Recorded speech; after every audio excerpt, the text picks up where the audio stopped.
In this episode of the K-Pop Blast, we talk about Jessica's official statement regarding her being released from Girls' Generation. We have a new company being born out of an old company. It's just a rebrand, but what does it mean for the groups that are involved? I'll share my hopes and dreams about those groups, and we're going to talk about some upcoming comebacks. So let's get the show started.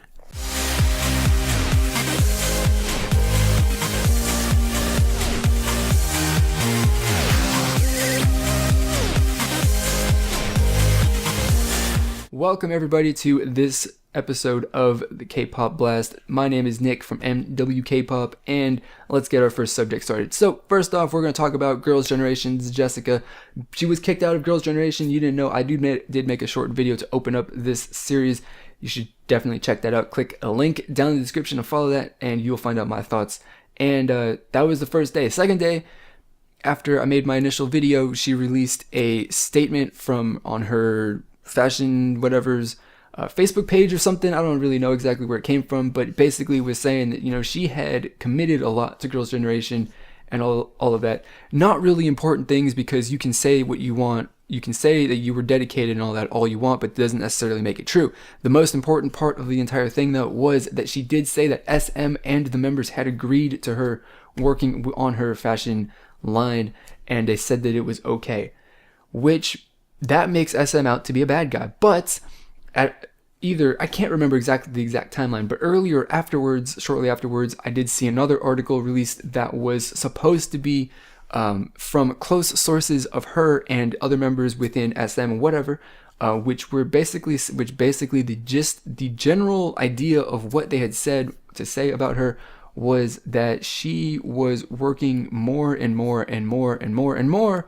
on her fashion brand instead of Girls' Generation. So it had become pretty obvious that her focus was not Girls' Generation, but instead it was her fashion brand and promoting that and growing it and all that. So what does that really mean? Well, is Jessica lying necessarily? No, but she's probably either not realizing what her actions were in terms of not focusing so much on Girls' Generation, or she does know and she's just leaving it out. SM can agree to her doing, working on her fashion brand, but just because they agree does not give you permission to completely, shun Girls' Generation activities and promotions and say, nah, it's okay. The CEO said that I could do this, right? It doesn't really work that way. Like I said in my first video, Girls' Generation comes first, fashion brand comes second, right? That's the way it's always been. That's the way it always should be. And apparently, still, I hold my opinion from the first episode, from the first video, that her focus was not Girls' Generation anymore. It had become her fashion brand, and and that is basically what led to her getting kicked out.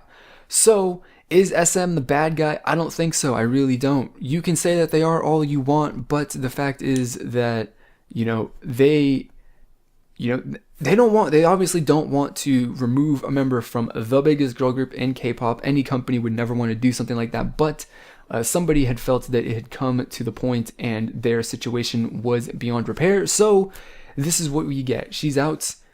And if you think that she's coming back, you're wrong. She is never coming back into the group. Never ever will she not be part of Girls' Generation. Never. She might do other individual, solo promotions. She might do Jessica whatever stuff by herself, but she will never do and be a part of Girls' Generation. Maybe collaboration, Girls' Generation with Jessica. Maybe that's a thing, but who knows for sure exactly what SM's plans are.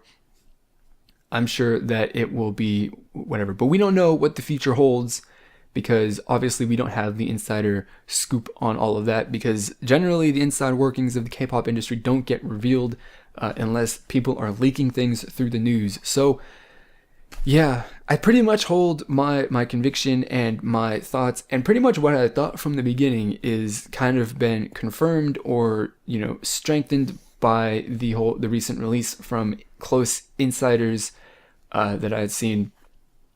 Whether or not that's true or not, I don't really know, but that's all that I have actual, information in front of me. So I'm just gonna take that, and we're gonna take it at face value. Take it as true, sort of. We're gonna believe it, but we're also gonna be quick to dismiss it if something else comes along. So hopefully at some point we get the real story from the rest of the girls, possibly even the company as well, and everyone can get a bit of closure on the whole thing, because it's a quite a shocking thing to happen in the K-pop industry. And as anyone who's a Girls' Generation fan was probably absolutely devastated. Actually, not that I know for a fact that they were devastated. There's a pretty famous YouTube music video reactor. If you don't know, Dylan Jacobs, I believe is his name. You should know him. He's pretty famous. He was, at least through what I had seen him tweeting on Twitter, he was pretty devastated about the whole thing, and I totally understand. And but hopefully everything works out. Hopefully Jessica, something works out for her. Hopefully either her fashion brand is successful, is super successful, or she has if she drops the fashion brand, or if it goes under or fails, she's not completely wrecked, and she can have a solo career doing acting or music or whatever other stuff that she decides to promote. I will support her either way, because I don't want to have see anything bad happen to her. I don't want her life to be ruined. I don't want to see that happen. But I still hold a pretty strong negative opinion about the way that she went about everything and all of that, and the results, and I'm pretty harsh towards her. But it doesn't mean that I don't like her and I don't appreciate her and I don't want to support her, because I do. So that's all we got. So let's go on to my next thing, which is entertainment company rebranding as a different company. What does that mean for the future? So let's talk about that. All right, so the news that I'm talking about when I talk about a company becoming a new company, that is Core Content Media announced. Well, I guess the official announcement was October 1st, I should say, where Core Content Media has announced that the CEO, whose name I cannot remember, is stepping down, and the entire company is being rebranded as NH Media. They're still staying under, I think they're under CJ. I'm not entirely sure, but they're still staying under the music distributor, the publisher that they're under. So that's going to be fantastic. They got a pretty good network there to get their artists promoted, which is fantastic. But what does that mean? Because the groups that we all know that are under them, T-ARA, 5dolls, SPEED, and the Sia, one other group is that I cannot remember, which is, they're not really relevant. I don't really know, but they're not a group that I know. Anyway, what does that mean for these groups though? Hopefully though, it means that even if they have been getting some stellar, absolutely fantastic management from Core Content, hopefully with the new CEO, the new direction that he brings to the company, that under the new brand, they get a whole lot better management and anything like that to get to promote them a lot better than they have been being promoted currently. I don't know if any of these groups have been poorly promoted up until now or anything like that. I don't know. I haven't followed them closely, but it's always good to hope for better things for a group. So better management, better promotions, better anything. Hopefully an increase in popularity. That's what I want to see. T-ARA, I think I do know for a fact T-ARA in the early part of their career, they were set to be one of the top girl groups, and then scandals and whatever other sort of stuff hit them, and then their popularity just took a real dump. They went down a significant amount, and even though T-ARA is fantastic, Sugar Free is a fantastic song and all of that stuff, it's been, like all of the releases they've done over the last 2 years have been absolutely fantastic. I love them a lot. But I'm hoping that with under the new company, the new CEO, T-ARA can, fight their way back up to the top. And who knows, with all of the turmoil going on with SM and Girls' Generation, FX, EXO, whoever else, maybe that opens up some opportunities for some other groups to take advantage of, and hopefully NH Media can help T-ARA get there as well. I want to see some more stuff from SPEED as well. I do know the only song, I think their debut song, It's Over. I think that's the name of it. I can't remember exactly. I do have it on my iPod. I quite enjoy it. It's not like the most spectacular song I've ever heard, but it's very enjoyable. I hope to God that I see more SPEED, because since their debut, which was like at least a year ago, if not more, either I haven't been paying attention and I missed it, or it just hasn't happened. I haven't seen a comeback from them after their debut, which I want to see. So hopefully under the new company, that happens. They get promoted well. They show off what they can do, because they have some strong vocals and all of that. So they got to develop that you use that to their advantage, promote that, make it their key theme, I guess you could say, and use that to make them into a relatively popular group, because I think that they can do it. They have the potential to do it. I want to see them become popular, and it would be fantastic, because I think a lot of people right off Speed, they were like, nah, Speed's okay. They got hyped up. They got really hyped up for their debut, and then I saw a lot of people were just like, ooh, man, they don't live up to the hype. But hopefully next time when they come out with another song, they can live up to the hype. If they get hyped up, hopefully they get hyped up. Hopefully they live up to the hype. And then after that, they continue on to have a pretty strong career, because that's what I want to see from them as well.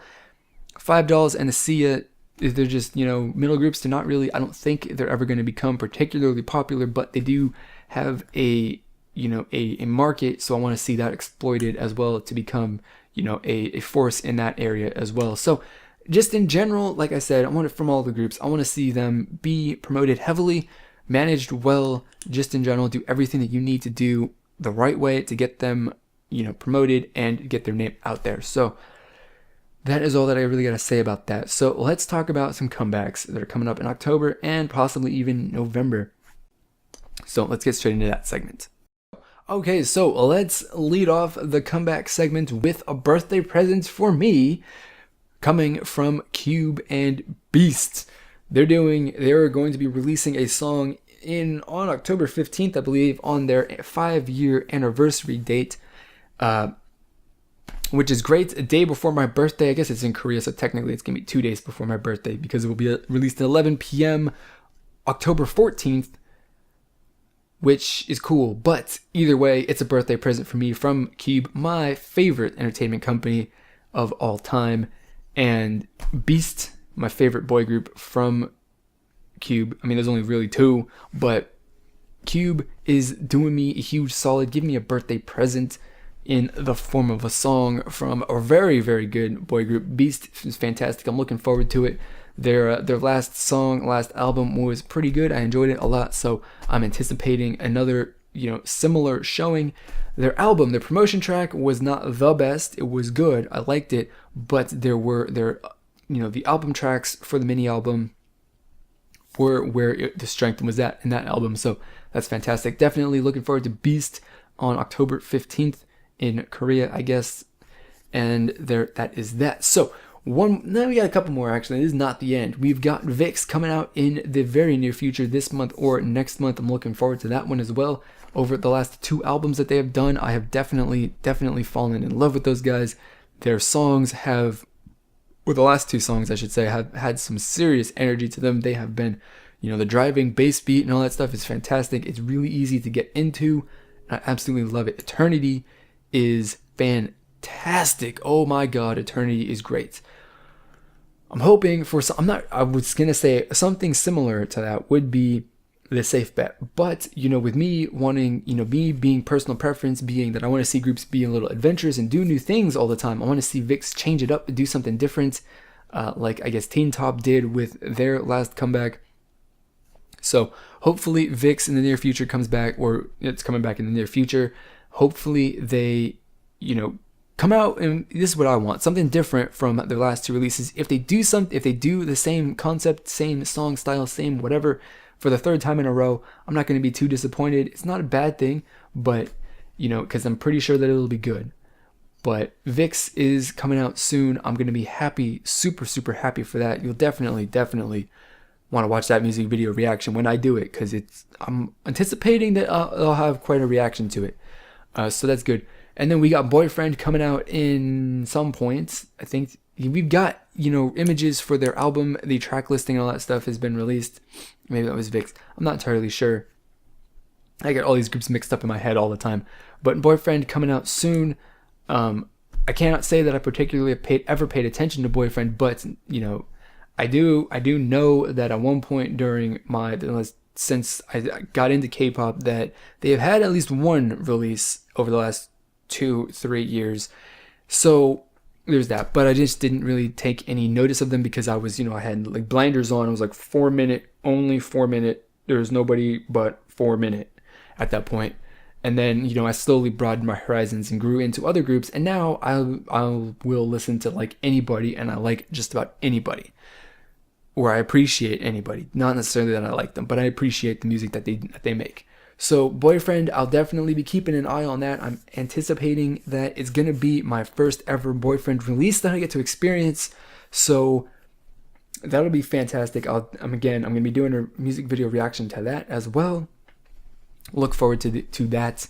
Who knows? It'll be good. I'm anticipating Boyfriend to impress me a lot. I'm hoping that they do. But who knows? We got Girls' Day is going to be making a comeback. Mid-October is the date that I have seen. It could not be then. It could be later. It could be earlier. It could be something like that. But Girls' Day coming back after Darling. I don't know exactly how they're going to be able to match Darling, at least in my eyes, because Darling was amazing. That was probably one of their best songs. And Girls' Day, they gotta come out with an absolutely huge song. At least for me, my personal taste, my personal likes, and all that stuff. They gotta come up with an absolutely huge song to beat Darling, because God, Darling was like perfect. It was just about perfect in every single way. Yeah. So yeah, Girls' Day. I'm looking forward to it. I don't know. I might something. I was gonna say might was gonna do something. Might could. Jesus Lord, if I could get the words out of my mouth, that'd be fantastic. But Girls' Day, I'm looking forward to that one as well. Who isn't?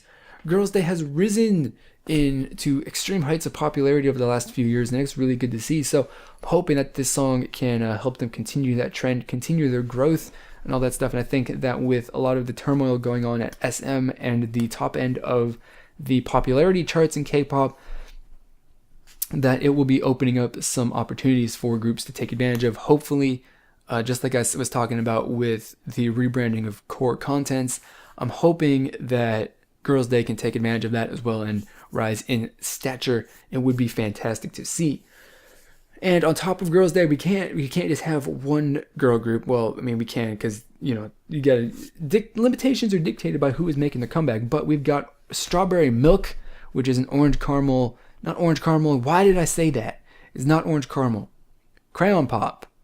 It's a Crayon Pop subunit of the twins. And I cannot remember. I want to say Choa and Wei. I cannot remember what their names are exactly. I believe that those are their names.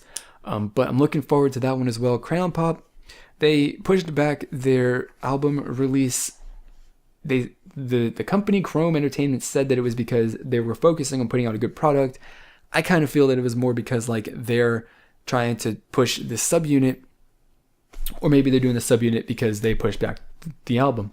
I don't really see how you can do both of those at the same time, but we'll have to see for sure.